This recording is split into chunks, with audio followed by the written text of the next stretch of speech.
Senhor, nós te damos mais uma vez toda a liberdade. Seja bem-vindo neste lugar. Nós reconhecemos, Senhor, a sua grandeza neste lugar. E, Senhor, nós te damos mais uma vez o controle dessa noite. Deus, nós não queremos só mais um cronograma, nós não queremos mais uma responsabilidade no nosso final de semana, de simplesmente vir à sua casa, mas nós queremos encontrar o Deus dessa casa. Nós queremos ter encontros profundos com a sua presença nessa noite. E, Senhor, desde já eu te peço em nome de Jesus, fale aos nossos corações. Se você puder, só coloque a mão no seu coração, com seus olhos fechados, concentre na presença do Senhor só por esses segundos. Nós reconhecemos que o Senhor está aqui.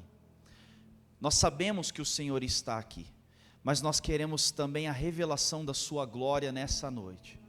Assim como o Senhor já tem falado ao longo desse dia, que nessa noite o Senhor encontre corações. Esse coração, Senhor, que está aqui, sincero diante da sua presença, e gere um impacto. Uma nova temporada seja liberada agora sobre cada um. Espírito Santo de Deus, assuma o controle. Fale aos nossos corações, transforme a nossa mente e nos posicione conforme a sua vontade. Se você puder, levante suas mãos, repete bem forte a sua melhor oração ao Senhor, diga assim: Senhor Deus, nessa noite eu te agradeço por tudo que o Senhor tem feito, mas eu te agradeço por aquilo que o Senhor ainda vai fazer. Nessa noite eu te peço, aumente a minha expectativa, aumente a minha fome e toque a minha vida através da sua palavra. Que a partir dessa noite o Senhor possa fazer algo novo sobre a minha vida, sobre a minha família, sobre a minha casa.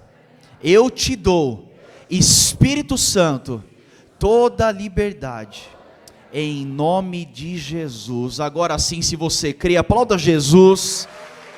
Glórias a Deus. Pode sentar. Uau, quantos aqui amam a palavra do Senhor? Deixa eu ver você que está aqui e ama a palavra de Deus.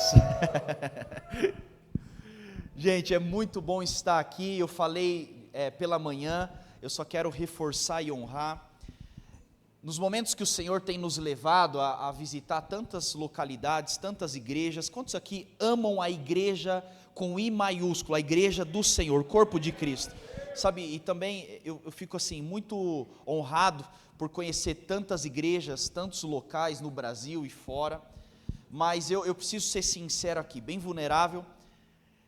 Tem lugares e momentos que o Senhor nos permite estar, que além da alegria de cumprir o ministério, nós temos uma alegria dobrada, que primeiro, estar em lugares onde o Senhor está fazendo algo. E eu disse isso, e eu de verdade, gente, eu não tenho por que falar isso da boca para fora, mas quando eu estou aqui, nessa noite, nessa manhã, eu fico dizendo: Senhor, obrigado. Sabe por quê, irmãos? Porque quando nós estamos olhando de fora aquilo que o Senhor está fazendo aqui, é claro, é visível aquilo que Deus está derramando sobre vocês. Existe algo sobre essa casa, eu estou te falando, tá?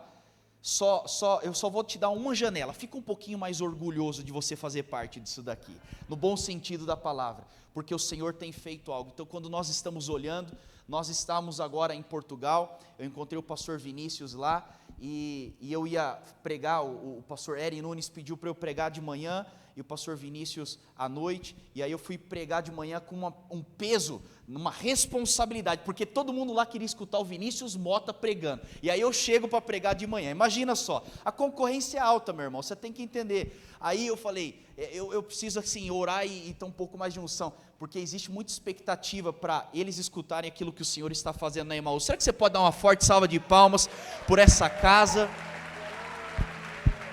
Glórias a Deus.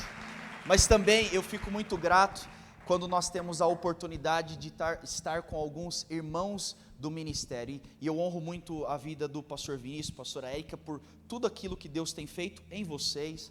Eu e Natália, nós somos gratos por poder dizer que nós somos família, não só família espiritual como corpo, mas amigos, parceiros de ministério.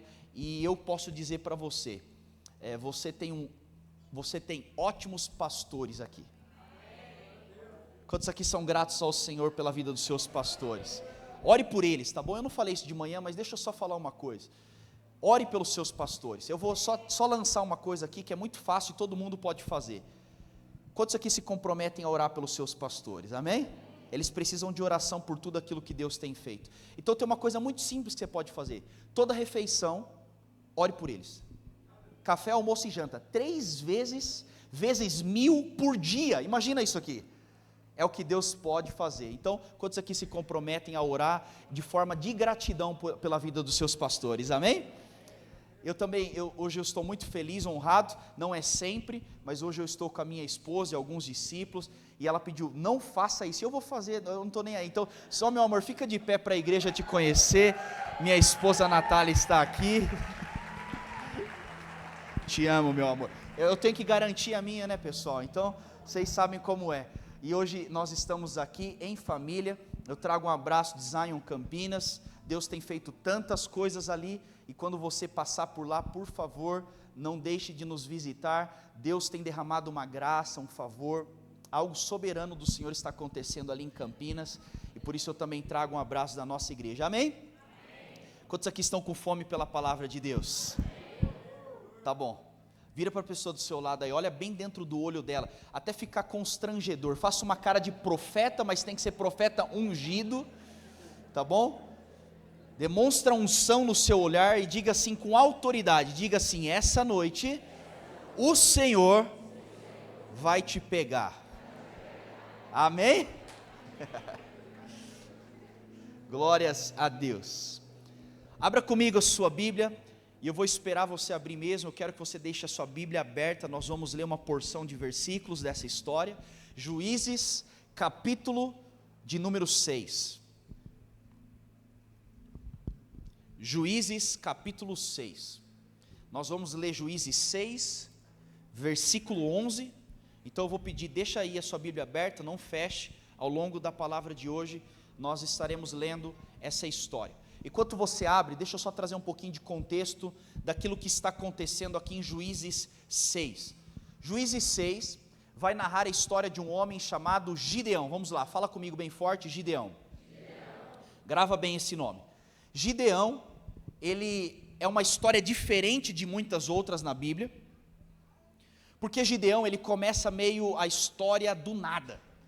Não tem muito contexto, não tem muito histórico, não tem muita coisa. Simplesmente Gideão surge no meio de algo que Deus já estava fazendo, e esse do nada nos mostra que Gideão era um homem como eu e você, uma pessoa comum, uma pessoa natural. E Deus, ele pega a vida desse homem e ele transforma a vida desse homem de uma história supernatural, super comum, em uma história improvável.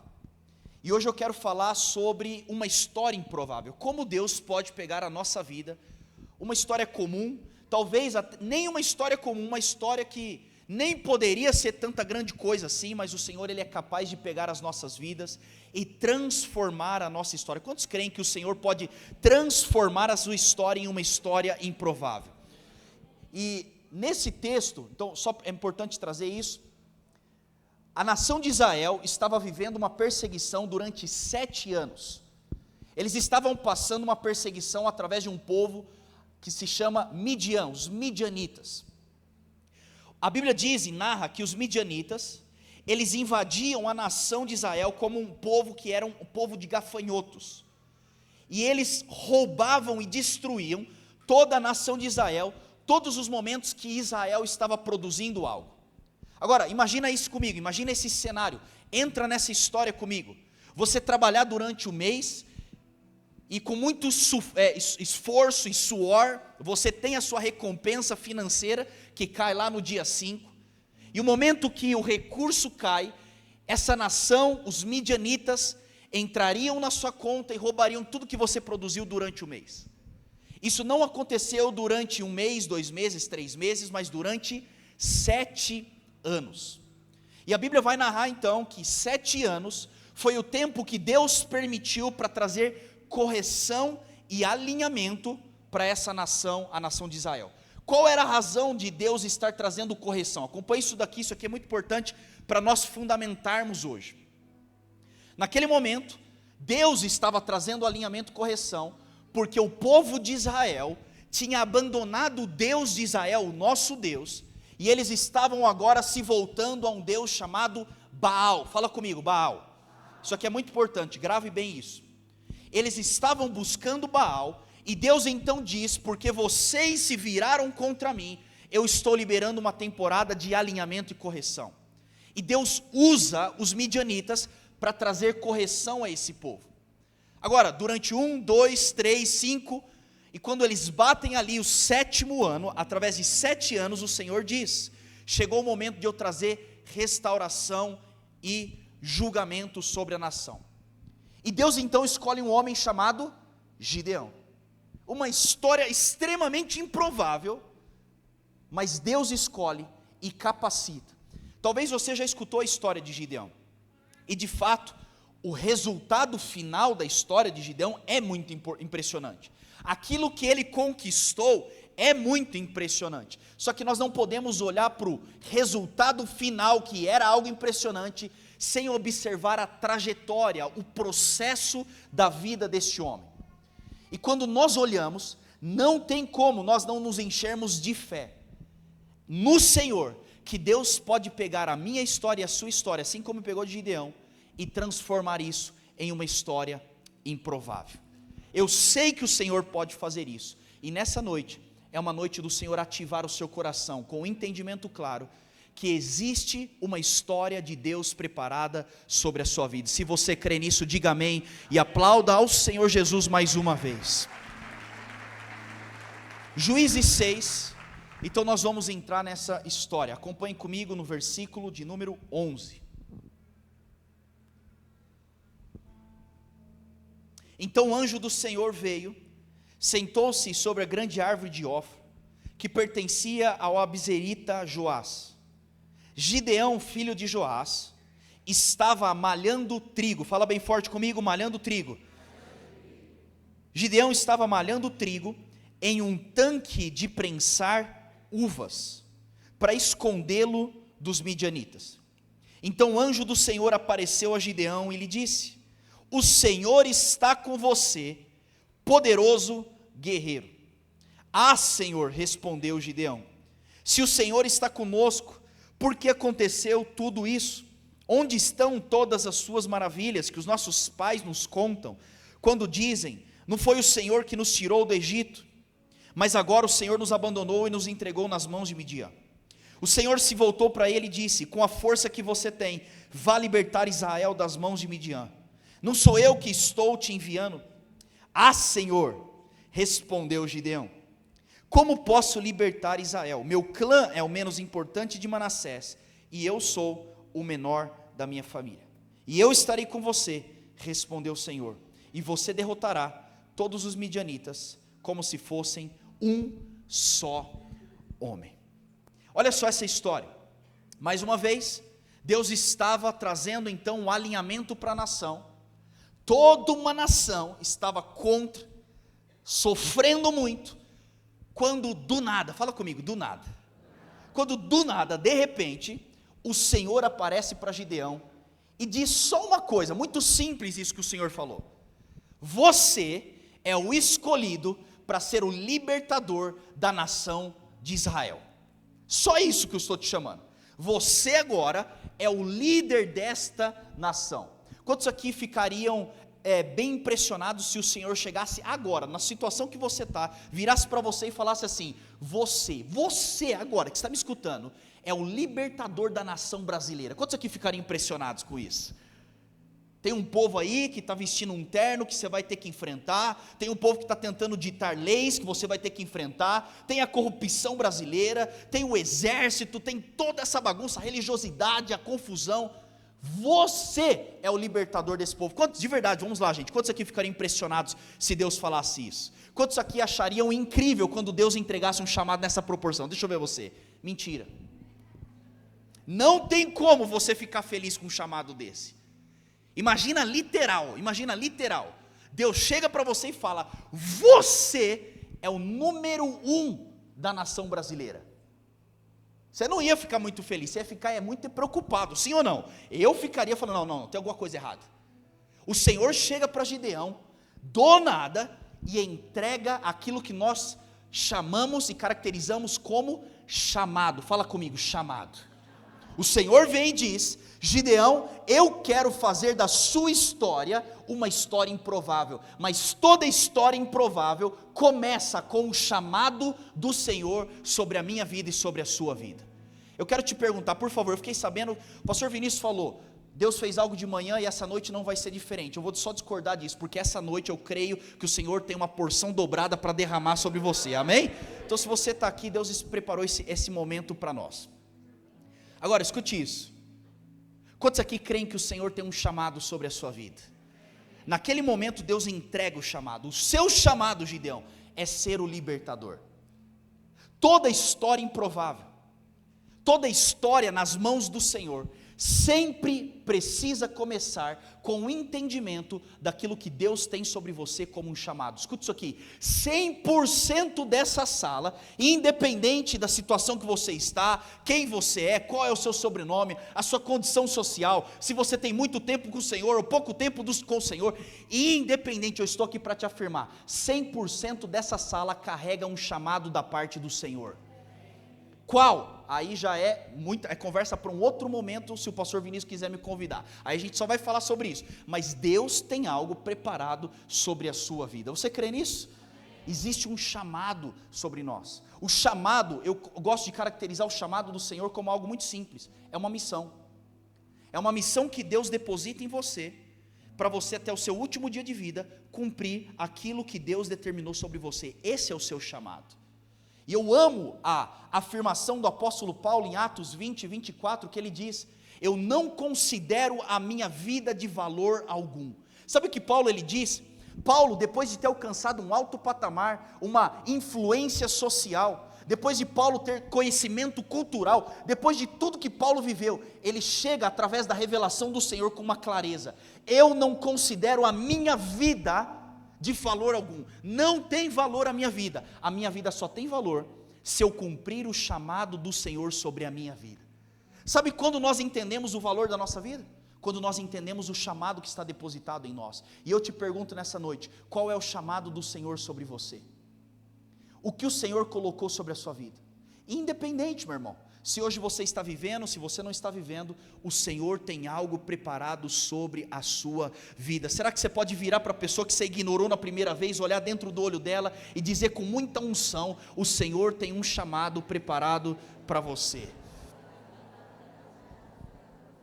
Olha isso aqui, Deus entrega o chamado sobre Gideão, e eu acredito que tem muitas pessoas aqui, assim como eu, nós agiríamos como Gideão agiu.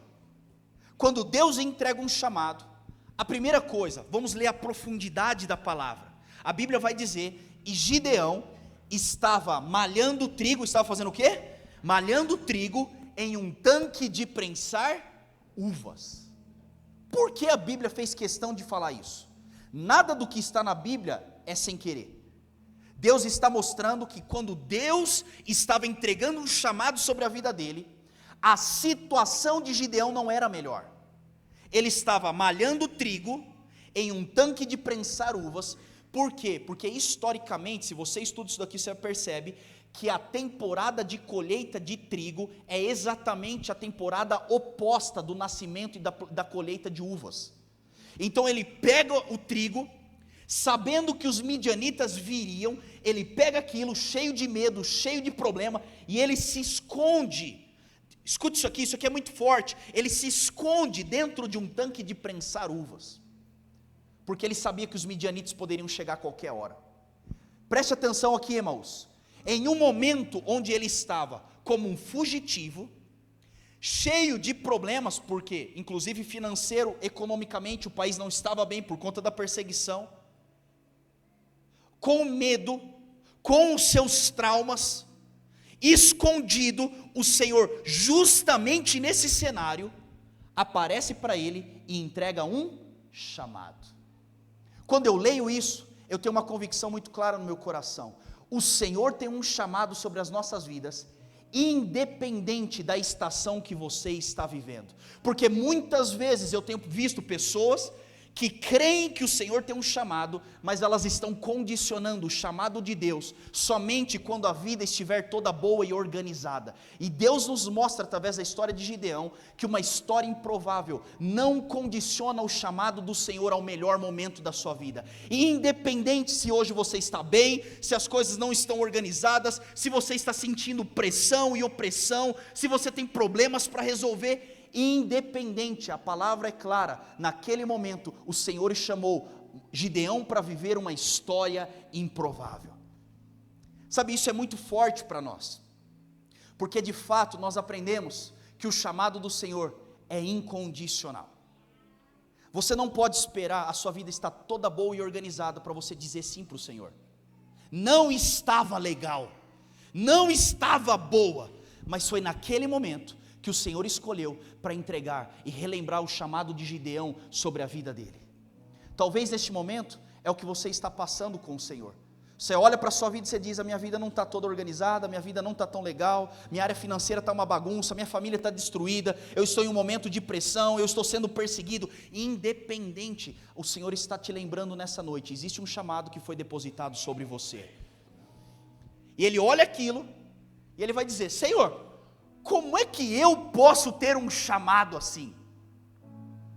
Olha a minha situação, olha a minha segunda-feira, o caos que é a minha segunda-feira, olha a minha semana, olha a minha Senhor, como é que eu posso ter um chamado? Aí é que entra uma pancada do Senhor, porque Deus vira para ele e vai dizer: eu te escolhi, poderoso guerreiro. Não, como assim poderoso guerreiro? Eu estou fugindo, eu estou escondido, e o Senhor está virando para mim e está dizendo: poderoso guerreiro. Você sabe por quê, gente? Porque o chamado do Senhor é incondicional com a estação que você está vivendo. Enquanto você está dizendo: eu estou amedrontado, eu sou um fugitivo, eu sou um perseguido, o Senhor está olhando para nós e está dizendo: é você que eu escolhi como um poderoso guerreiro. Assuma o chamado do Senhor para que você viva uma história improvável. E aí ele vira e fala: Senhor, não dá, como é que eu posso ser essa pessoa? Eu não sei você, talvez aqui em Goiânia não tem isso, mas em Campinas tem muito disso. Quando Deus entrega algo sobre a sua vida, muitas vezes nós somos tentados a questionar aquilo que o Senhor está entregando. Alguém já questionou o Senhor aqui? Alguém já tentou discutir com o Senhor? Senhor, não, pera. Alguém já tentou ou só tem Campinas isso? Vamos lá, confessai os seus pecados uns aos outros, vamos lá. Ele vira e fala: não, Senhor, primeiro, a minha vida está uma bagunça, e o Senhor está dizendo que eu sou um poderoso guerreiro, então eu vou tentar te convencer, Senhor, que o Senhor está errado.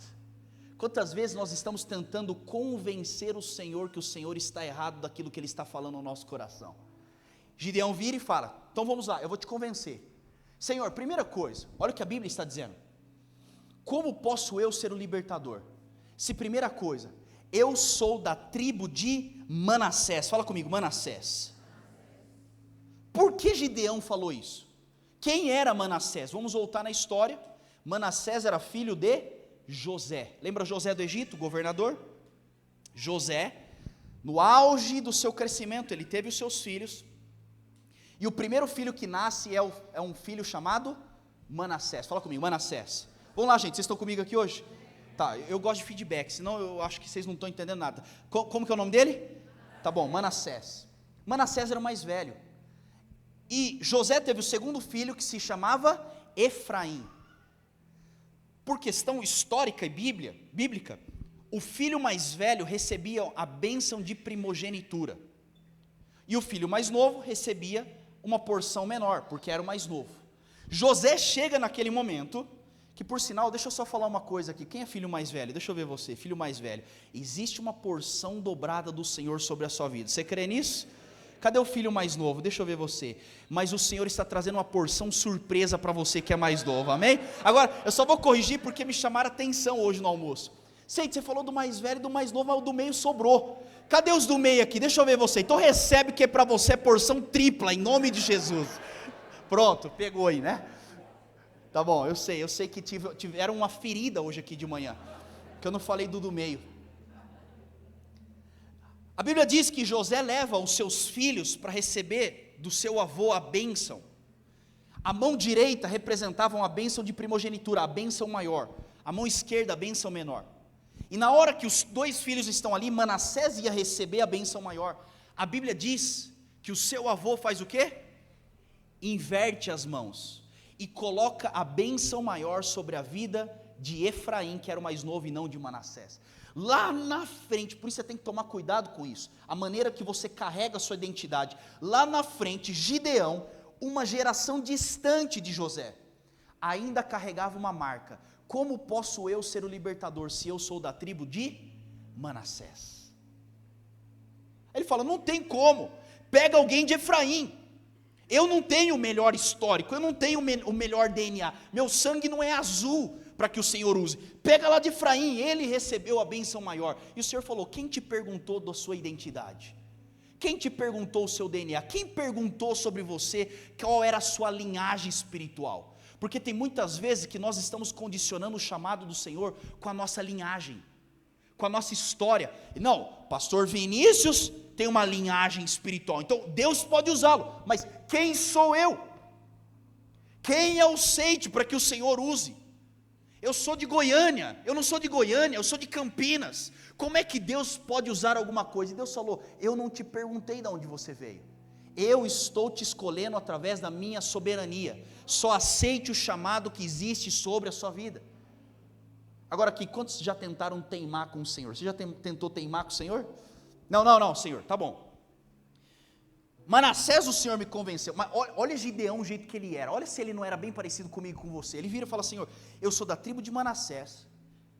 Se não bastasse, eu sou da pior família da tribo de Manassés. Olha que judiação dele. Não tem como o Senhor me usar, porque olha a minha família. Olha a destruição que tem dentro da minha casa. Olha os meus pais, olha os meus tios, olha os meus avós. Existe, eu já sei, gente, dentro da minha casa, todo homem trai, todo homem quebra, toda mulher não vale nada. Eu já sei, já existe isso dentro da minha casa. A minha família é a pior. E o Senhor falou: desde quando o seu histórico familiar interfere naquilo que eu tenho para você? Você precisa entender, irmãos, o chamado do Senhor é muito maior do que da onde você veio. Ele vira e fala: Senhor, eu sou de Manassés, eu sou da pior família. Eu não sei se você já se sentiu assim, mas muitas vezes nós estamos tentando justificar a nossa falha de não viver o chamado pelo lugar que nós viemos ou pela família que nós carregamos. E aí o Senhor falou: mas eu te escolhi. Você acha que ele desistiu? Não, ele era insistente com Deus, tá? Eu sou da tribo de Manassés, a minha família é a pior, como se não bastasse tudo isso, eu sou o pior filho da pior família, da pior tribo. Olha que dó dele, gente. Tadinho dele, era o pior filho ainda. Eu não carrego as características de um líder. Eu não sou a pessoa mais qualificada. Agora, quando eu olho para tudo isso, eu entendo. Uma história improvável passa por aquilo que nós chamamos de chamado. E o chamado do Senhor é incondicional. Da sua história, da sua família, das suas características naturais. O Senhor, Ele é soberano, e Ele pode reverter a sua história, para que você viva uma história improvável. Quantos aqui creem nisso? Diga amém. Pula comigo agora, continuando a história, em Juízes 6, 25. Agora escute isso aqui. Primeiro, quando Deus entrega um chamado, quer ver só, vamos só fazer um teste aqui social. Quantos aqui carregam um chamado que você considera maior do que você pode? Deixa eu ver você. Quantos aqui tem convicção que aqui, as promessas do Senhor sobre a sua vida, você fala assim: não, cara, é muito grande. Levanta a mão com fé aí, deixa eu ver você. Eu também. Só que depois desse diálogo com o Senhor, Gideão sai dali e fala: estou começando a acreditar. O Senhor me convenceu que existe um chamado. Agora, só pensa isso. Se o Senhor te convencesse que o seu chamado é libertar uma nação, como é que você sairia dessa conversa? Ser sincero, você sairia grandão, sim ou não? Fala: não, peraí, existe um chamado violento sobre mim. É uma coisa do Senhor, não estou me achando, mas existe algo que o Senhor está fazendo que é grande. Senhor, mande as nações, mande os exércitos, nós vamos enfrentar os inimigos, nós vamos trabalhar, nós vamos reconstruir a nossa nação, porque o meu chamado é liderar uma nação. Agora olha o que diz em Juízes 6, 25. Naquela mesma noite, fala comigo, naquela mesma noite, ou seja, logo depois que Deus entregou um chamado, o Senhor lhe disse: separe o segundo novilho do rebanho do seu pai, aquele de 7 anos de idade, despedace o altar de Baal, que pertence ao seu pai, e corte o poste sagrado de Azerá, que está ao lado do altar. Depois faça um altar ao Senhor, o seu Deus, no topo dessa elevação. Ofereça o segundo novilho em holocausto, com a madeira do poste sagrado que você irá cortar. Assim Gideão chamou 10 dos seus servos, e fez como o Senhor lhe ordenara. Mas com medo da sua família e dos homens da sua cidade, fez tudo de noite e não durante o dia. Deus vira, eu acho muito interessante a maneira que Deus constrói uma história improvável. Porque ele sai dali e ele fala: cara, agora eu estou grandão. O chamado do Senhor é absurdo. São nações, é a multidão, é o palco, é a plataforma, são os acessos. Aí Deus diz, naquela mesma noite, o Senhor disse: Gideão, entre na casa do seu pai e derrube o altar de Baal que está dentro da casa do seu pai. Vamos voltar comigo no histórico. Por que a nação de Israel estava sendo perseguida? Porque lá atrás eles tinham abandonado o Senhor e eles estavam adorando um Deus chamado Baal. Deus então diz: você é o libertador, você vai derrubar a idolatria a Baal de uma nação.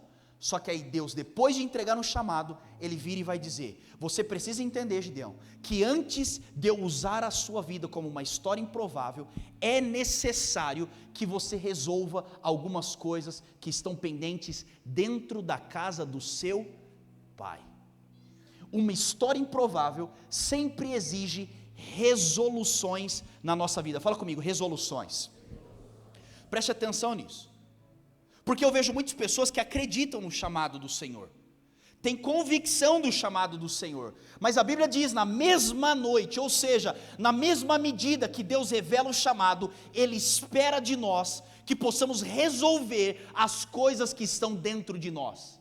Não tem como Gideão derrubar a idolatria a Baal de uma nação, se antes ele não derrubar a idolatria a Baal dentro da própria casa. Você precisa entender, mais uma vez, quantos aqui querem viver uma história improvável do Senhor? Diga amém.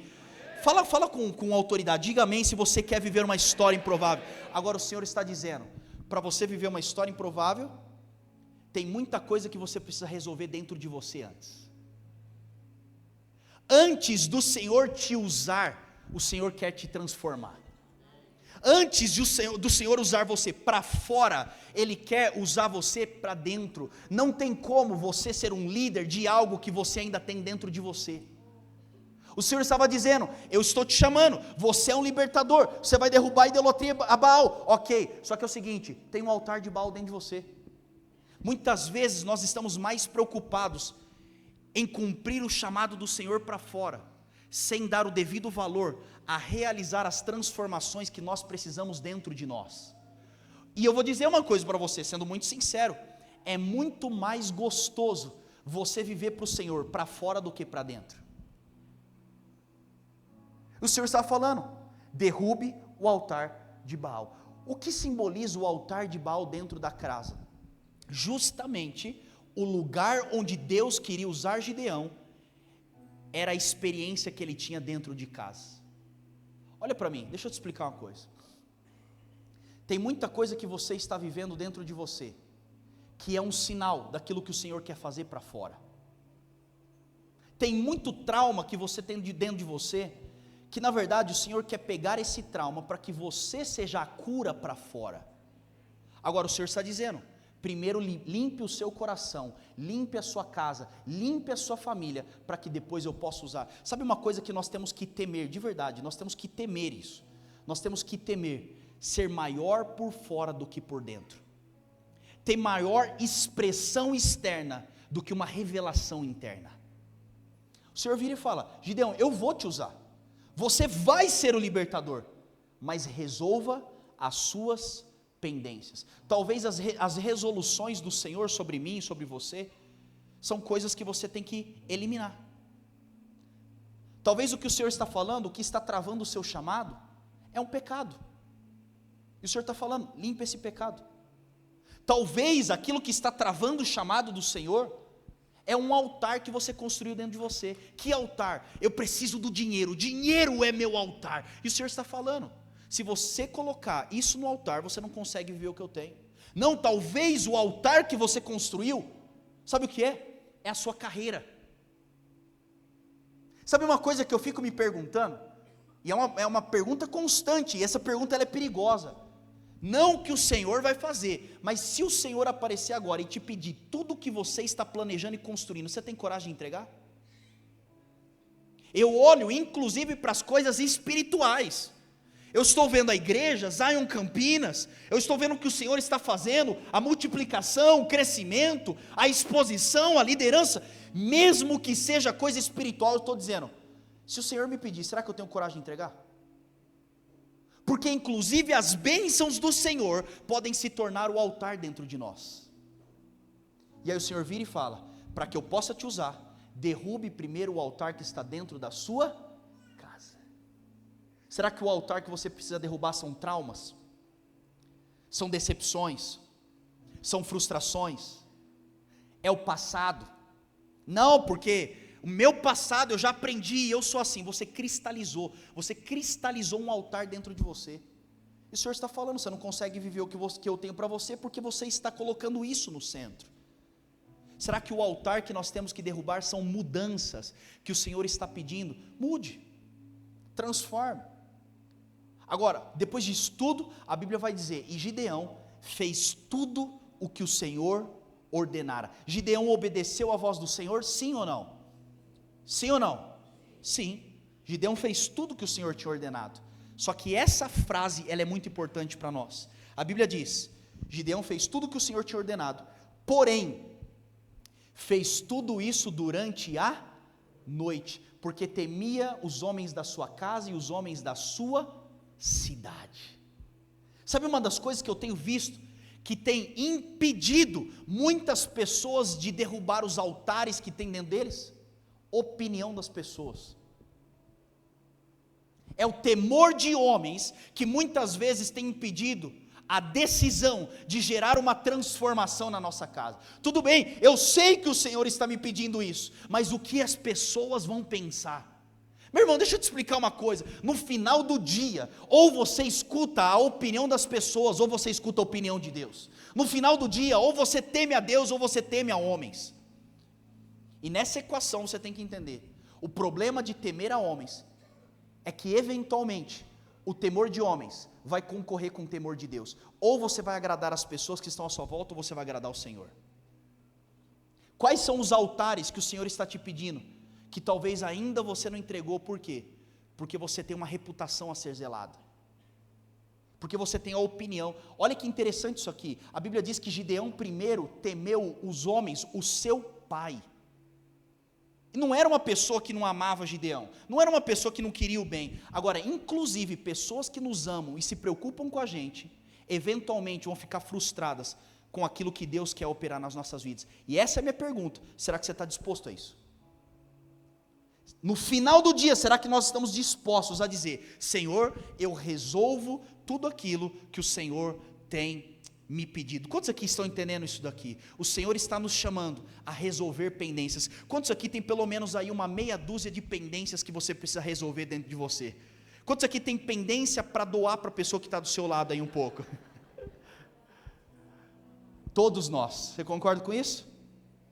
Então é o momento de nós resolvermos. Pula comigo lá para Juízes capítulo 7, versículo 2.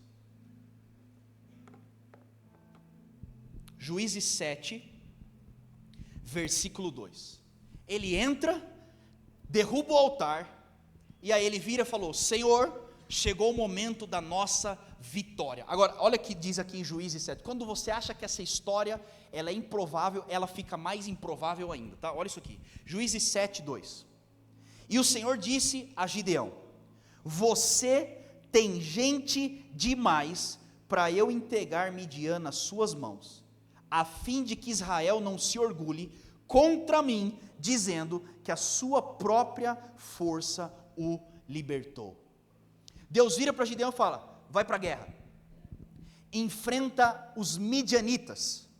Gideão, obviamente, como um líder, faz a parte dele, reúne o exército de Israel, e ele descobre que ele tem 32 mil soldados. Quantos mil? 32 mil. Quantos aqui acham bastante? É 32 mil soldados? Sim ou não? É bastante ou não? Agora você vai descobrir uma coisa: quando Deus fala, pega os 32 mil e vai enfrentar Gideão, ou vai enfrentar os midianitas, ele diz isso a Gideão, ele descobre que os midianitas tinham 130 mil soldados. 30 mil contra 130 mil. Olha isso aqui. Naquele momento, eu não sei você, mas quantos aqui já experimentaram algo do tipo? A sua vida já não estava muito boa, já estava difícil, e no momento que Deus te pede uma coisa, e você fala: sim, Senhor Deus, eu vou fazer, parece que piora. Você já viu isso? É o que está acontecendo aqui. Estava difícil a vida dele, ele fala: Senhor, me envia. Na hora que ele envia, ele começa a fazer a equação, ele tem 30 contra 130. Agora, o que mais me chama a atenção disso, é que Deus vira e fala: tem gente demais.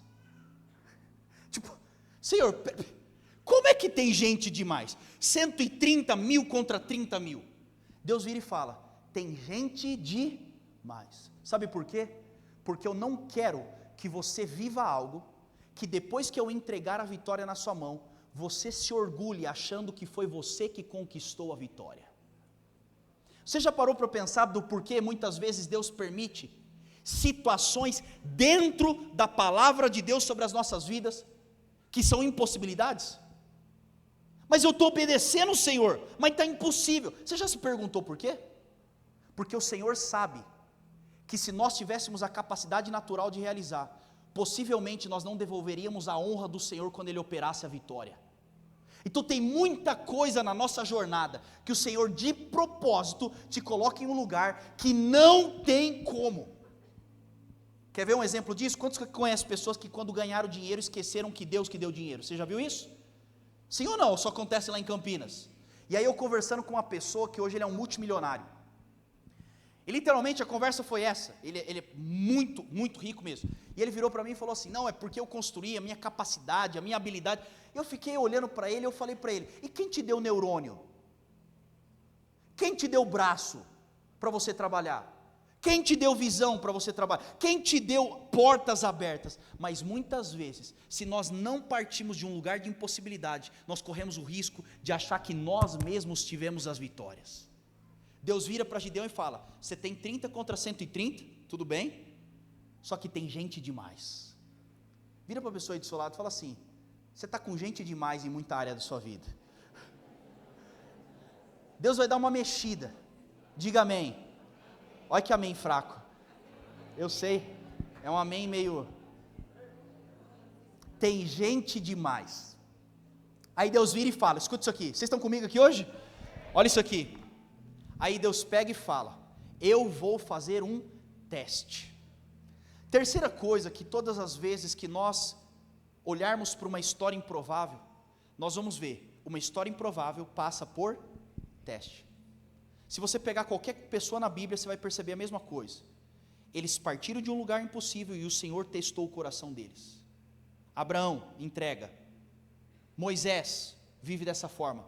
São testes que o Senhor faz para ver se Ele pode contar com a gente naquilo que Ele quer fazer. Aí Deus vira e fala: eu vou fazer um teste. Olha o que a Bíblia vai dizer no versículo de número 3. Anuncie, pois, ao povo, escuta isso aqui, que todo aquele que estiver tremendo de medo poderá ir embora do monte Gileade. Você acha que Deus precisava falar desse jeito? Esse jeito aqui é meio tipo assim, deixa eu dar já uma humilhada na pessoa. Você já viu? Todo mundo aqui que estiver tremendo de medo, pode ir embora. Senhor, fala só assim, ó, quem não quiser pode ir embora, seja mais sutil. O Senhor não foi nada sutil. Todo mundo aqui, os medrosinhos, pode ir embora.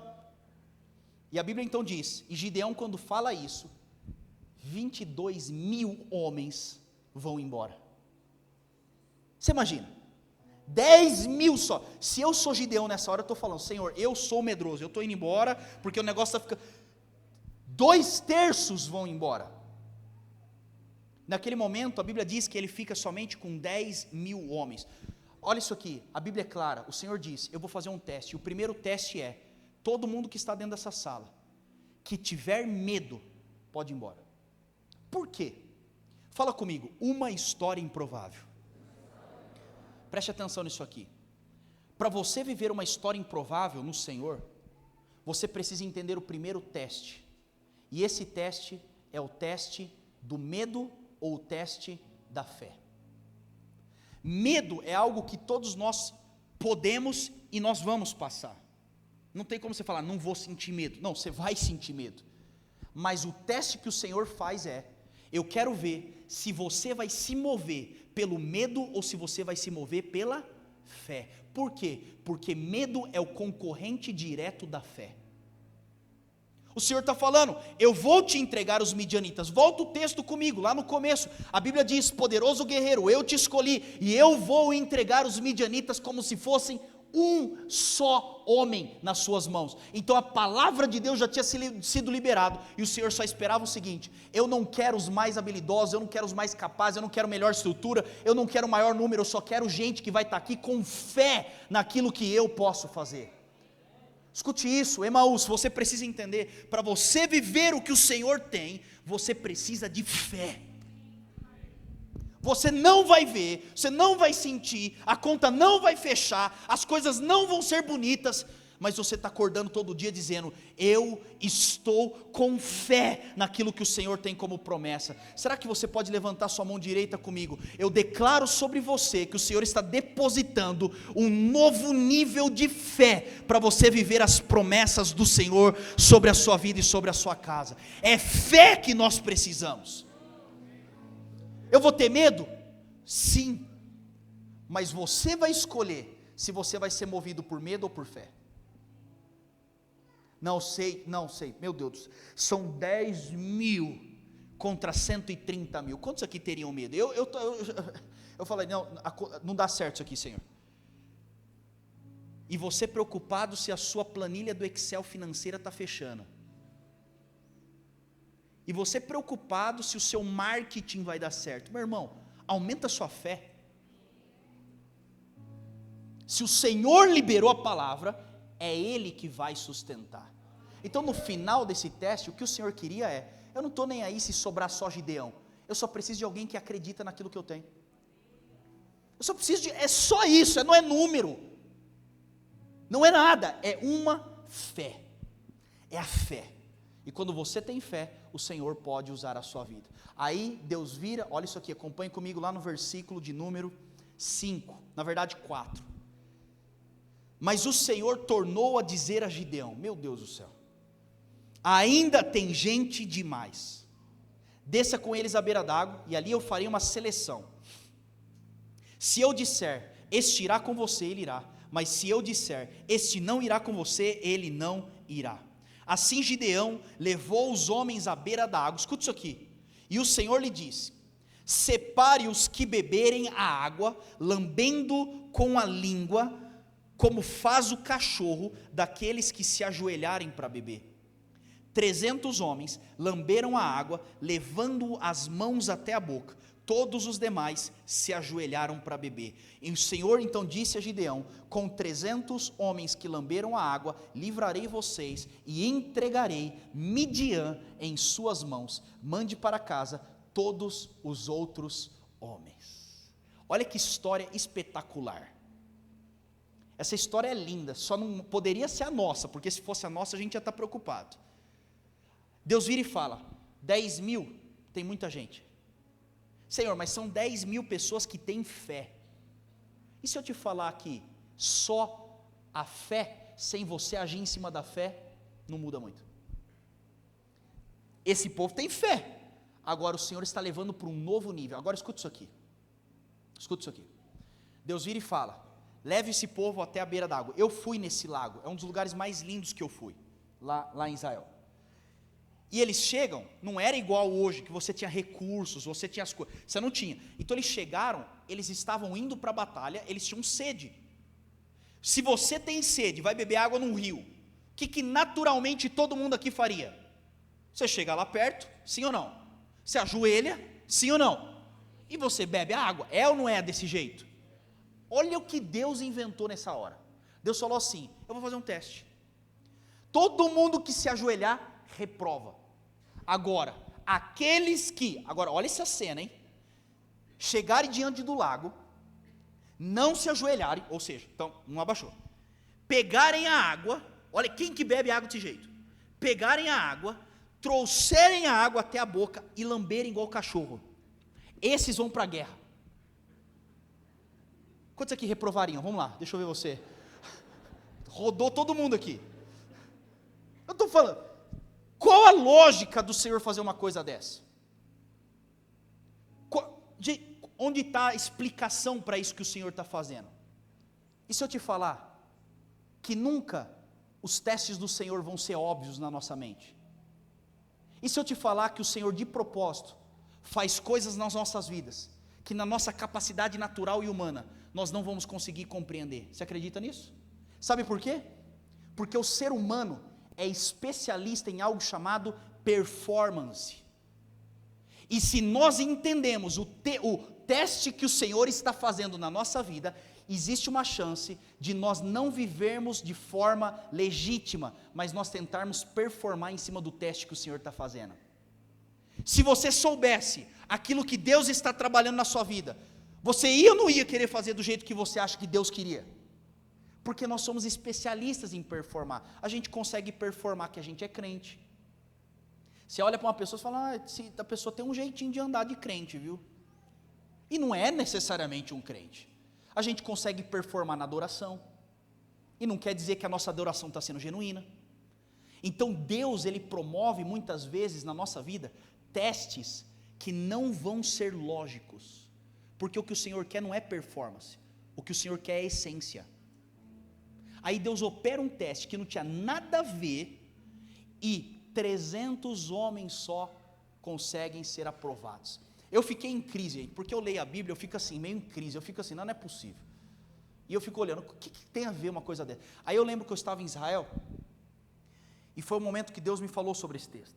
E eu estava lá andando em Israel, com alguns pastores, e um amigo meu que morava lá, e a gente chega numa cafeteria, eu olho uma reunião de um monte de menininhas, assim, umas meninas de 18 anos, as meninas de vestidinho, salto, maquiada, tudo arrumadinha, aí na hora que eu olho assim direito, as meninas, um grupinho, de saia, salto, cabelo arrumado, maquiagem, e uma metralhadora nas costas.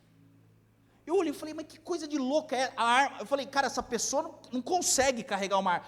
Eu olhei e falei: mas não é possível, o que essas crianças com essa arma aqui? E aí meu amigo que mora lá, ele falou: primeira coisa, aqui todo mundo serve, homem, mulher, vai servir, e elas estão em serviço. Agora, olha isso aqui é muito forte. Israel tem uma cultura já entendida, incutida neles. Primeiro, eles sabem quem eles são no Senhor. Segunda coisa, eles estão cercados por inimigos, e eles sabem que eles nunca podem baixar a guarda, porque o momento que eles baixarem a guarda, eles podem ser atacados e eliminados. Por quê? Porque eles não são os maiores, eles não são os mais numerosos, então eles precisam estar alertas, prontos, preparados. Aí na hora que eu olhei para aquilo, aí ele falou: por isso essas meninas estão aqui, brincando, se divertindo no shopping com amigos, mas estão armados, posicionados para qualquer coisa que vier a acontecer. Naquela hora eu falei: opa, eu entendi. O teste que o Senhor estava fazendo escuta isso aqui, o Senhor estava falando: leve essas pessoas até o lago, para eles beberem água. O que é beber água? Beber água é necessidade básica, é necessidade de sobrevivência, assim como nós temos necessidades básicas de alimento, de higiene, de finanças, todos nós temos as nossas necessidades naturais. Você pode ser ungido ou não ungido, você vai ter essa necessidade. Aí ele leva até as necessidades básicas, posiciona aquele exército. Agora só me responde, eles estavam fazendo o que ali? Eles estavam em guerra. E no momento que eles chegam diante da necessidade básica, aquelas pessoas, no meio da guerra, simplesmente fazem isso aqui, ó. Elas se curvam diante da necessidade no meio de uma guerra. E aí Deus vira e diz: todos aqueles que se curvarem diante das necessidades básicas no meio da guerra que eu tenho, esse daqui pode ir para casa, porque eu preciso de um exército que não se curva diante das coisas deste mundo, mas pelo contrário, permanecem posicionados naquilo que Deus chamou e trazem as suas necessidades para dentro da sua guerra. Sabe o que nós precisamos entender? Se você deseja ter uma história improvável, você precisa parar de dividir o que é secular e sagrado. Você precisa parar de dividir aquilo que é espiritual e não espiritual. Ou seja, quando eu estou na igreja eu sou santo, eu sou ungido, eu tenho um chamado, orabacatabaias. Mas quando eu estou lá na minha faculdade, eu me esqueço que eu estou em missão. Quando eu estou no meu trabalho, não, meu trabalho é trabalho, negócios, negócios. Quando eu estou no meu círculo de relacionamentos, eu não lembro que eu tenho missão. Emaús, você precisa entender o que o Senhor precisa e o que Ele espera de nós nesse tempo, é um exército que se posiciona e diz: eu sei o que o Senhor tem, independente do lugar, do momento, da situação, com as pessoas, eu sei o que o Senhor tem preparado para mim. Será que você consegue hoje assumir essa identidade no seu espírito? E se eu falar para você que o seu trabalho é tão espiritual quando você está num culto? E se eu falar para você que a sua família é tão espiritual quanto você está numa vigília? Não, porque eu sou crente dentro da igreja, dentro da minha casa é outra coisa. O Senhor está falando, pare de se curvar para as necessidades. Quantas pessoas abandonam o chamado do Senhor porque precisam de dinheiro? Quantas pessoas abandonam o chamado porque estão mais preocupados com a carreira? Meu irmão, deixa eu te explicar uma vida. Se não te falaram isso, eu estou te falando aqui agora. Você já parou para pensar que você só tem uma vida? Você só tem uma vida, meu irmão. E eu não sei para você, mas para mim a coisa está passando é muito rápido. O tempo está passando cada vez mais rápido e o tempo não volta. Não é possível que você vai gastar a única vida que você tem para tentar saciar as suas necessidades básicas. Eu já falei para o Senhor, já falei para a Natália. Quando a gente foi casar, eu falei para ela, ó, deixa eu te explicar uma coisa. A minha vida é para cumprir o que Deus chamou.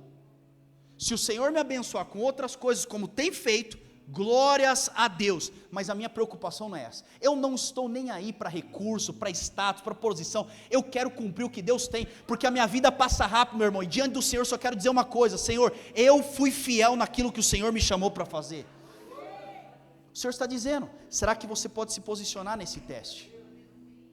São 10.000 pessoas que tinham fé, mas apenas 300 pessoas se posicionaram e assumiram a sua função. O Senhor está te chamando e te convocando para ser esse exército a partir de hoje, que se posiciona e que diz: Senhor, eis-me aqui. Quantos aqui estão entendendo o que eu estou dizendo? Diga amém. Eu quero fechar com vocês lendo Juízes, capítulo 7, versículo 19.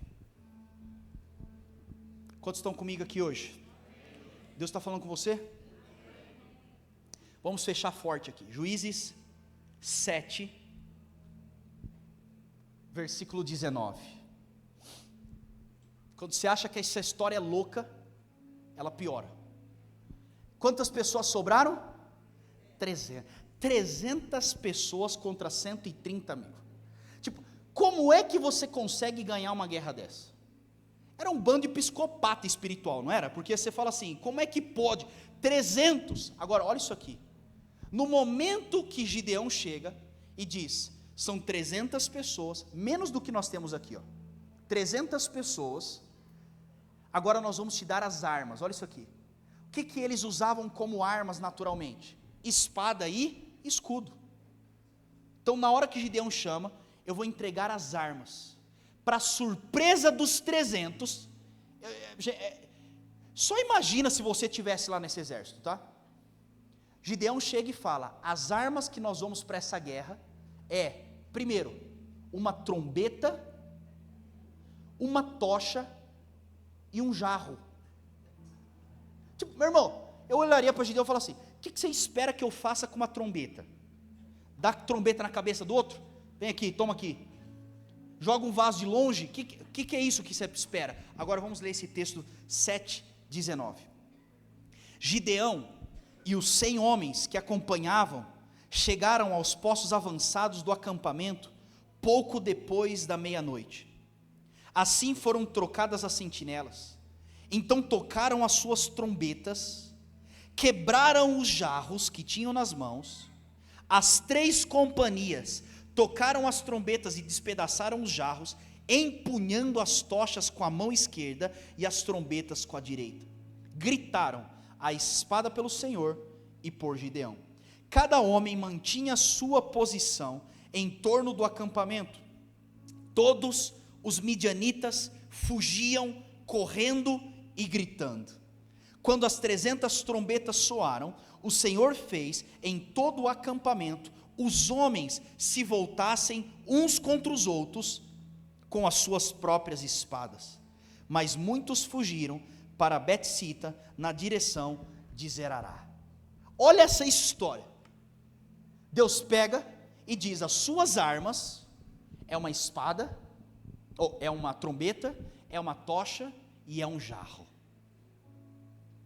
E eles chegam lá, se dividem em 3 equipes, cercam a cidade, e no momento que estava trocando a guarda, a sentinela, de madrugada, eles tocam a trombeta. Quantos aqui já acordaram de madrugada, você não sabia onde você estava, mas você estava dentro do seu quarto? Já viu isso aí? É horrível, não é? É mais ou menos o que aconteceu aqui.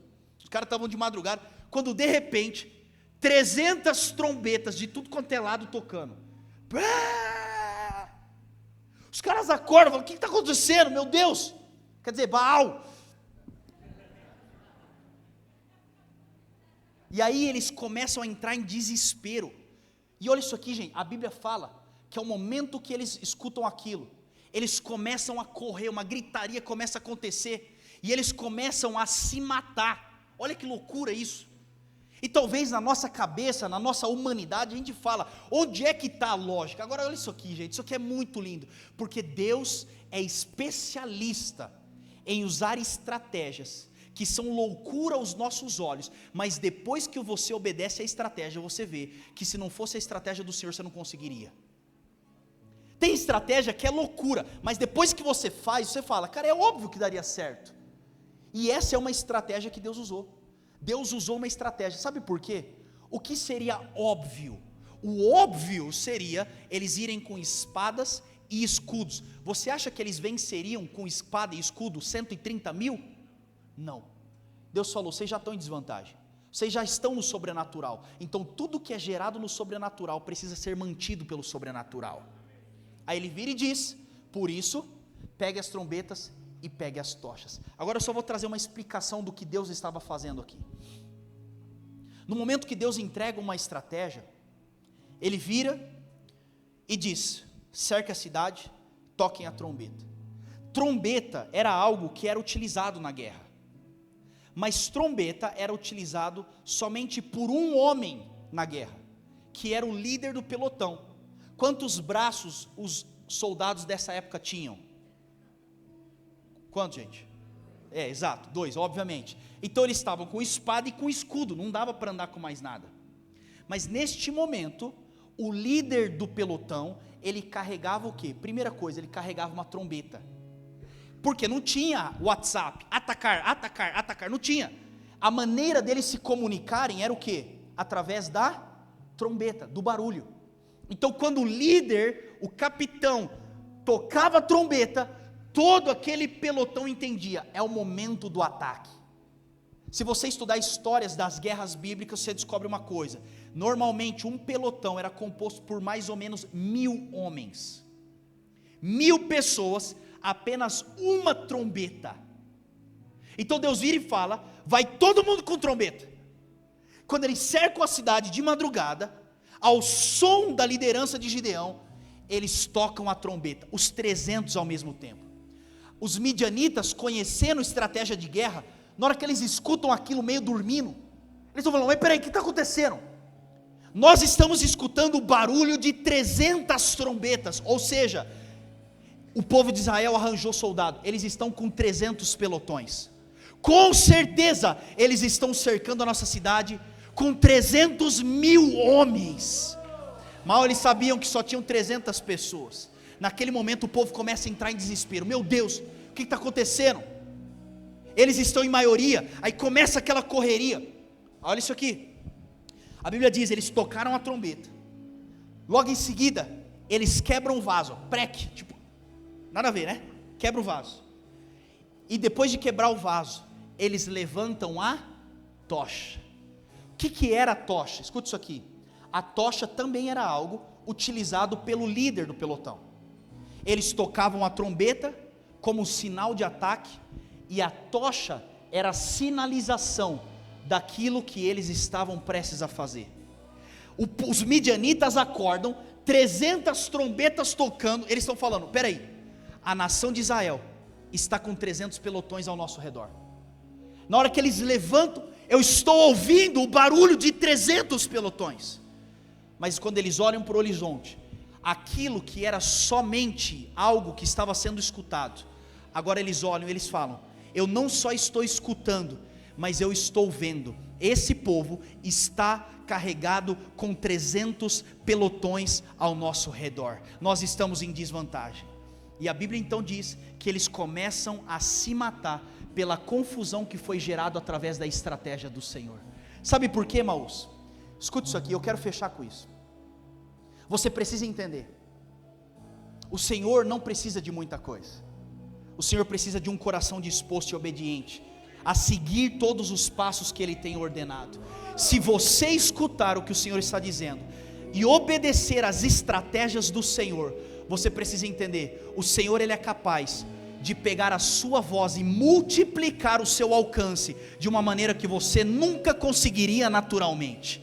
Existe algo que é depositado, enquanto um homem tocava a trombeta, os midianitas escutavam um pelotão, 1000 homens por trás. Emaús, chegou o momento de se levantar.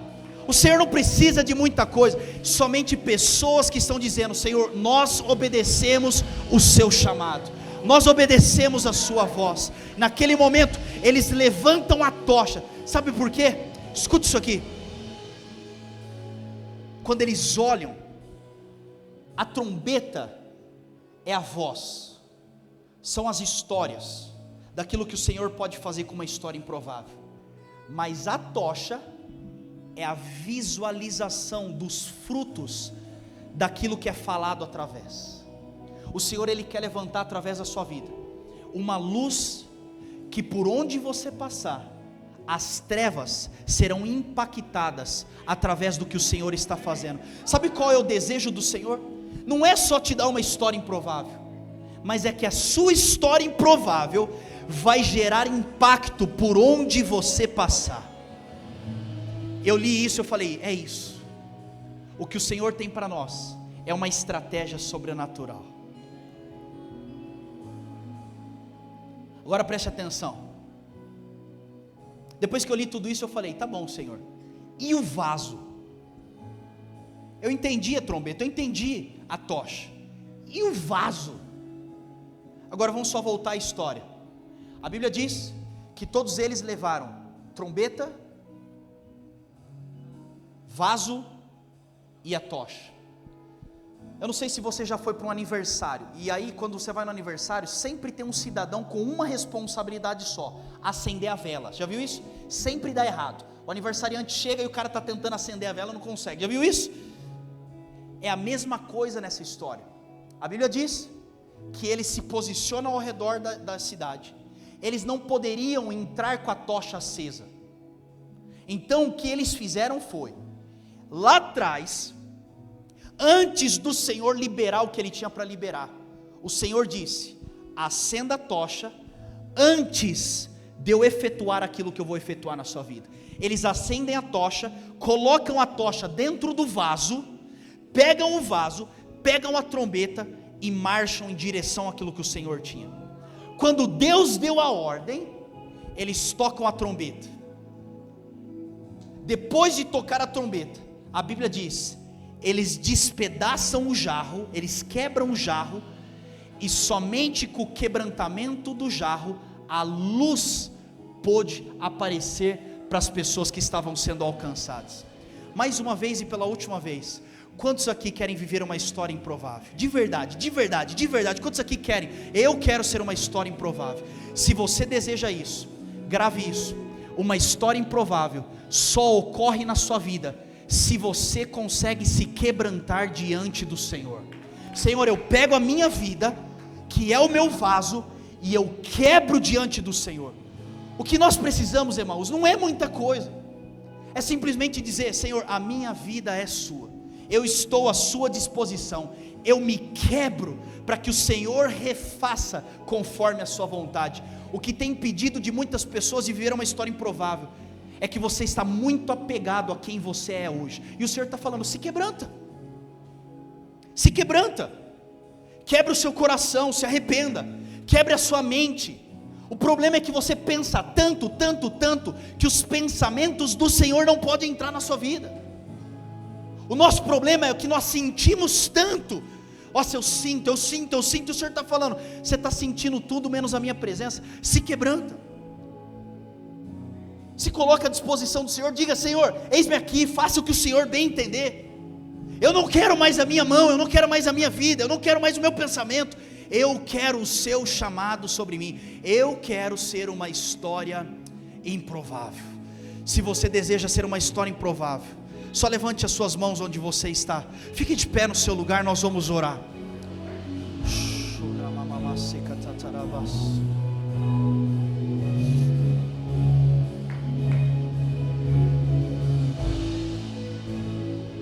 Será que você pode levantar suas duas mãos? E eu só quero dar alguns segundos para você, com as suas próprias palavras, colocar a sua vida diante do Senhor.